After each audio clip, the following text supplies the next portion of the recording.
Hello guys, I am Huria Nadeem and today I am here to show you something very special.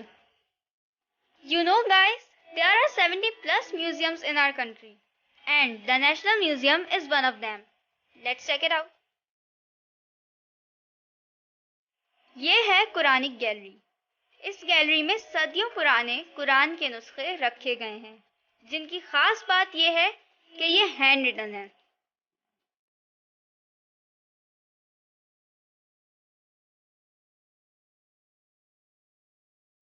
ये है coin gallery, जिसमें कदीम ज़माने में इस्तेमाल होने वाले नुस्खे आज तक महफूज हैं।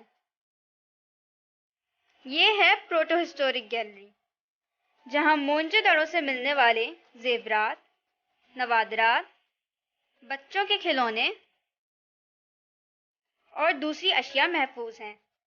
इसके अलावा यहाँ गंधारा तहजीब की मूर्तियाँ, मुजस्समे, कल्चर से रिलेटेड जेवरात, कपड़े, बर्तन, स्टैम्प और दीगर इस्तेमाल की अशिया, बर्तन, हथियार,